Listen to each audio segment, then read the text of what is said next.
Welcome again. हम लोग JEE और नीट की रिवीजन सीरीज वीडियोस के अंदर बात कर रहे थे एल्डिहाइड और कीटोन का।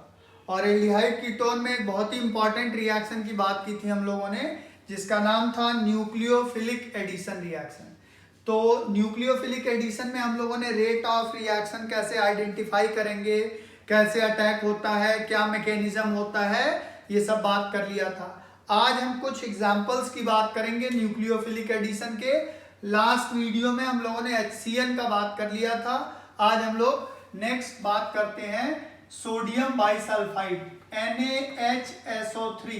ये भी एक इंपॉर्टेंट एडिशन रिएक्शन है, न्यूक्लियोफिलिक एडिशन।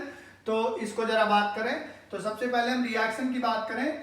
आप देखिए RCOH प्लस NaHSO3, इसका अटैक होता है तो ये देता है RCOH H और SO3Na, ये होता है। इसको बोलते हैं सोडियम बाइसल्फाइड एडक्ट। एडक्ट मतलब एडिशन से प्रोडक्ट जो बना। तो जरा इसको देखें, इसका मैकेनिज्म भी थोड़ा इंपॉर्टेंट है। और चूंकि ये जो कंपाउंड बनता है एल्डिहाइड और कीटोन से, ये व्हाइट क्रिस्टलाइन कंपाउंड बनता है, व्हाइट क्रिस्टलाइन कंपाउंड। और ये व्हाइट क्रिस्टलाइन कंपाउंड की वजह से इस रिएक्शन को टेस्ट में भी यूज किया जाता है एल्डिहाइड और कीटोन के। ठीक है, तो कई वजह से इंपॉर्टेंट रिएक्शन है। इसका मैकेनिज्म भी थोड़ा इंपॉर्टेंट है। आप देखो कैसे इसका मैकेनिज्म इंपॉर्टेंट है सोडियम बाइसल्फाइड के एडिशन का। देखते हैं हम लोग। देखिए RCOH, हमें पता है यहाँ पे नेगेटिव चार्ज होगा और यहाँ पे पॉजिटिव चार्ज होगा। NaHSO3 की बात करें तो आप देखिए SONA, यहाँ प्लस होगा यहाँ माइनस होगा। इसके अलावा O, क्लियर, और OH, दिस इज NaHSO3। ठीक है, तो अब इस प्लस पे अटैक कौन करेगा? तो हमें देख के तो लगता है कि अटैक होगा ऑक्सीजन का, क्योंकि ऑक्सीजन पे नेगेटिव चार्ज है।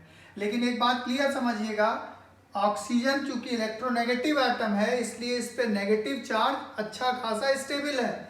यहाँ पे एक लोन पेयर भी है सल्फर के पास, तो न्यूक्लियोफिलिसिटी सल्फर की ऑक्सीजन से ज्यादा है, क्योंकि इसकी इलेक्ट्रोनेगेटिविटी कम है। ठीक है, तो ये लोन पेयर आकर के यहाँ अटैक करता है, और लोन पेयर यहाँ अटैक करेगा तो देखिए क्या होगा, RCO-H,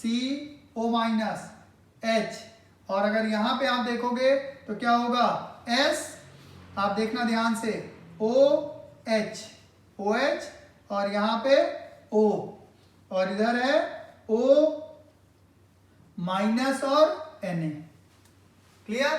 अब यहाँ पे आपको ये देखना है, आप देखो अभी अगर आप देखो रेजोनेंस, अगर इस Na को हटाओ तो इन दोनों ऑक्सीजन के बीच में इक्वल रेजोनेंस हो रहा होगा।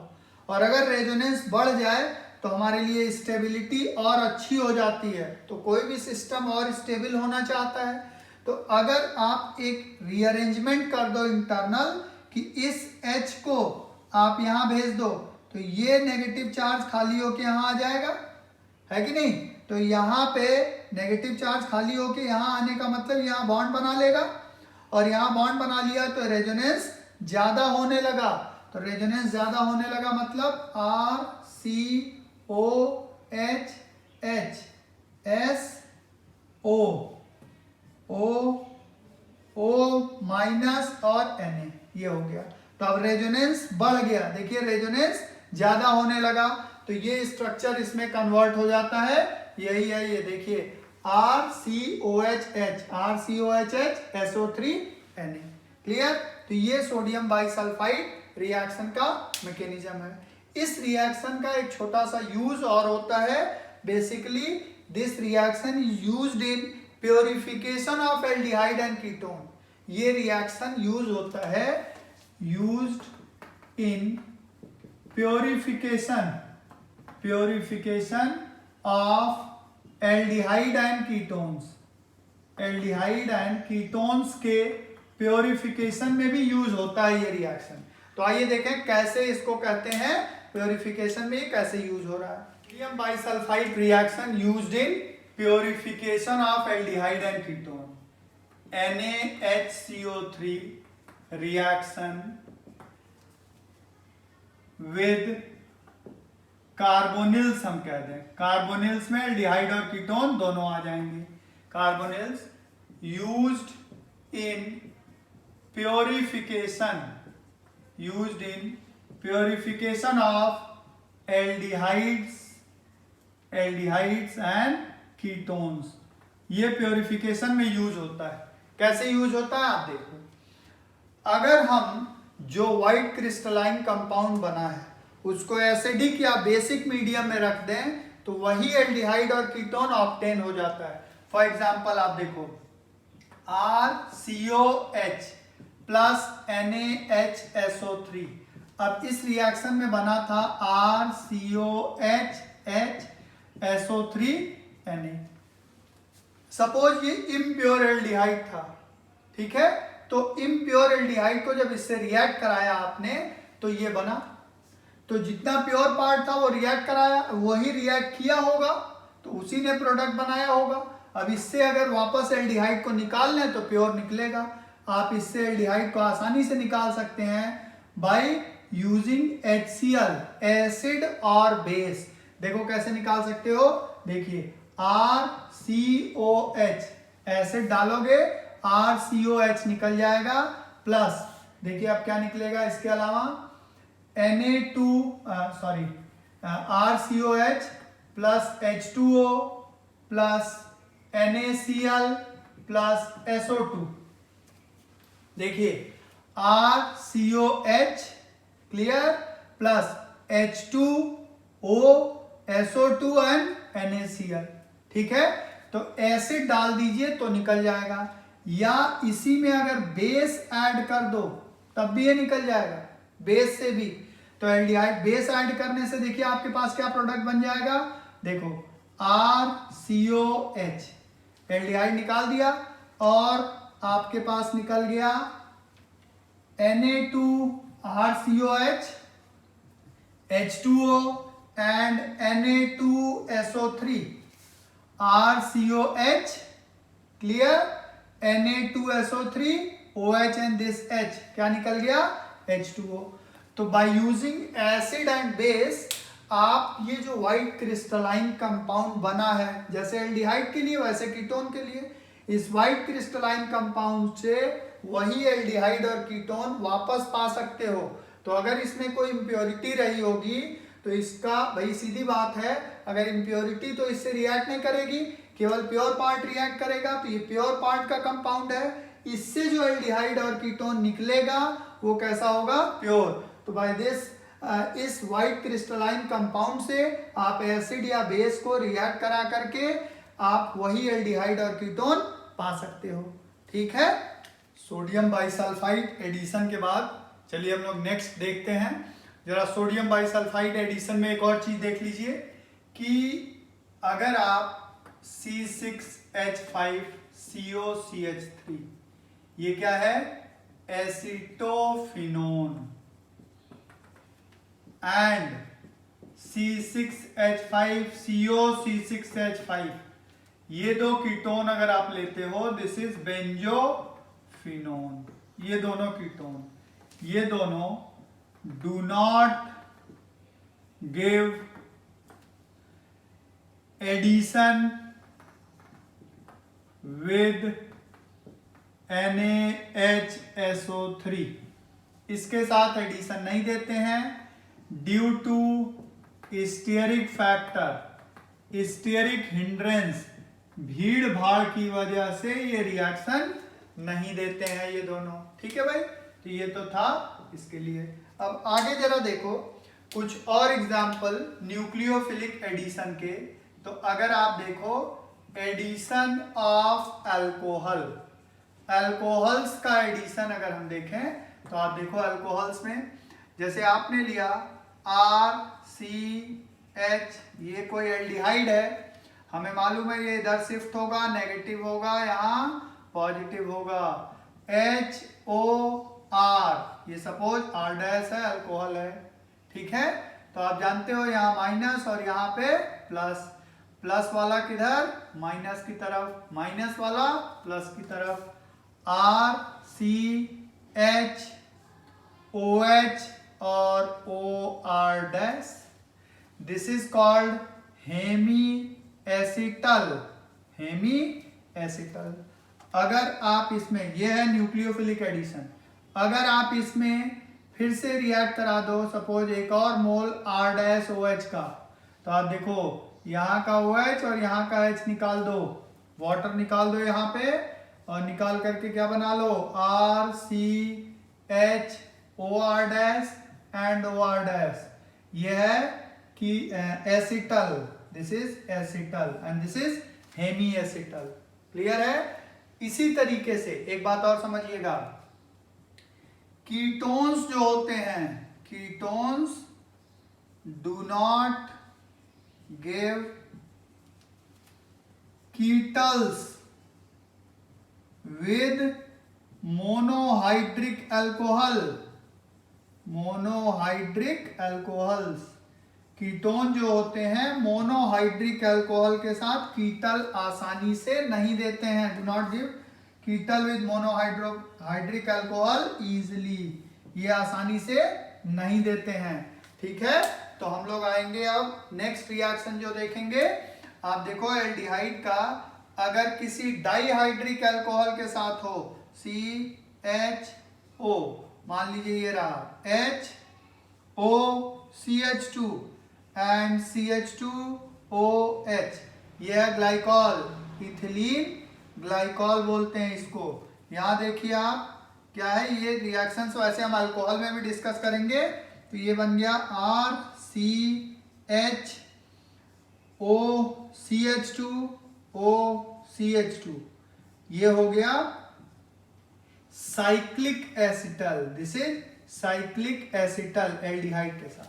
अच्छा एक बात और समझना, कीटोन्स जो हैं, ketones RCOR plus HOCH2CH2, ketones जो हैं डाइहाइड्रिक अल्कोहल के साथ आसानी से साइक्लिक कीटल बना लेते हैं। एसिटल कीटल वो मोनोहाइड्रिक के साथ नहीं बनाते, बट वो साइक्लिक कीटल आसानी से बनाते हैं। RCRCOCH2OCH2, ये बना, दिस इज साइक्लिक कीटल, ठीक है। तो ये आपका हुआ अल्कोहल के साथ न्यूक्लियोफिलिक एडिशन की बात, ठीक है। चलिए आगे देखते हैं हम लोग। Next example for nucleophilic addition is Grignard reagent, Grignard reagent addition. Grignard reagent का एडिशन अगर आप कराएंगे तो कैसा होगा, आइए इसको देखा जाए। तो ग्रिग्नार्ड रिएजेंट एडिशन अगर आप कराओगे तो आप देखो सीधा सा, हमने कहा RCO एंड H और R dash suppose MgX, this is Grignard reagent. तो बहुत ही कॉमन रिएक्शन है। आप देखो यहाँ पे क्या होने वाला है, ये इधर चला गया तो यहाँ माइनस चार्ज और यहाँ पे प्लस, आपको मालूम है यहाँ प्लस होगा यहाँ माइनस होगा, ये इस तरफ आएगा और ये यहाँ आएगा, तो एक इंटरमीडिएट बनेगा RCHOMgX एंड R डैश, ये बना।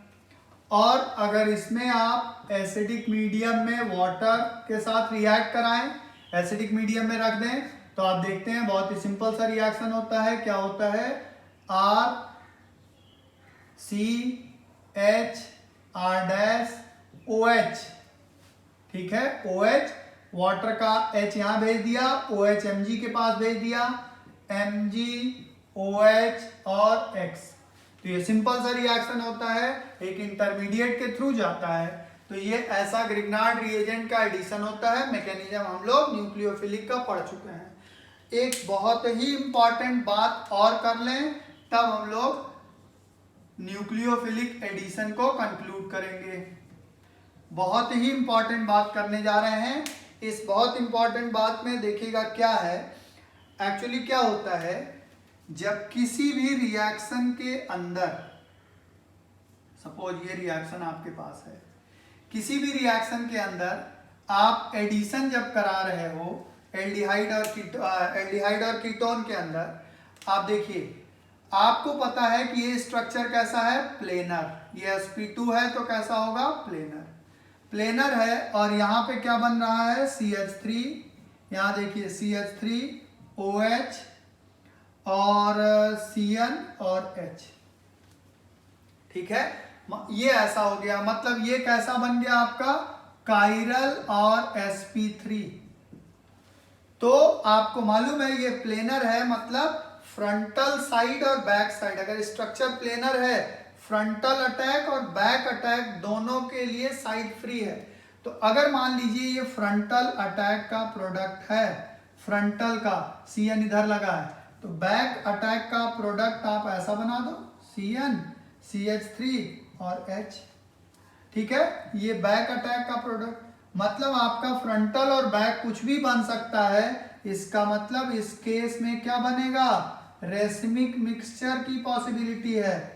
तो इसका मतलब किसी एल्डिहाइड और कीटोन के अंदर अगर एक कायरलिटी सेंटर जनरेट हो रहा है आफ्टर न्यूक्लियोफिलिक एडिशन, तो रेसिमिक मिक्सचर बनेगा, ठीक है। लेकिन अगर मान लीजिए किसी ऐसे कंपाउंड की बात की जाए जहां पे पहले से कायरल सेंटर एल्डिहाइड और कीटोन में हो, पहले से कायरल सेंटर होने का मतलब ऐसा कुछ आप देखो, जैसे मान लो हम लोग इस तरीके की बात करें, हमने कहा COH, ठीक है, और यहाँ पे हमने बात कर लिया CH3 और यहाँ पे मान लो हमने लगा दिया Br और यहाँ लगा दिया हमने H, ठीक है, यहाँ लगा दिया मान लीजिए H, ठीक है।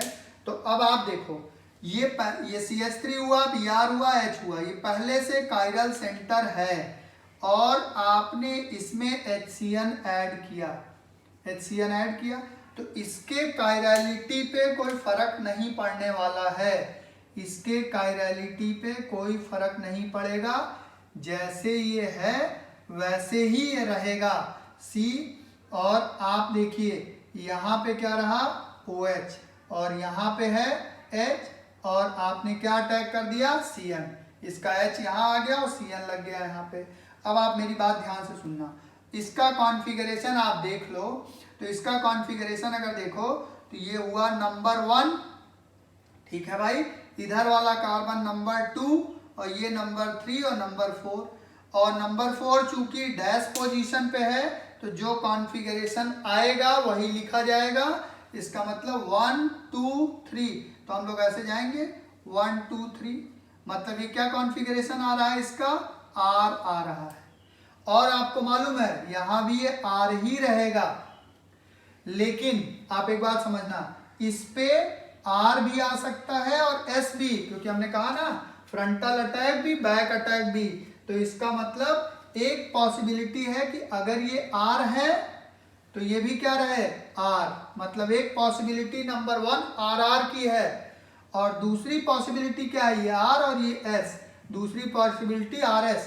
तो ये वाला कंपाउंड इसके साथ क्या हुआ, ना इनैंसियो ना आइडेंटिकल, तो ये एक दूसरे के साथ क्या हुआ, डायास्टीरियोमर, क्या हुआ, ये डायास्टीरियोमर।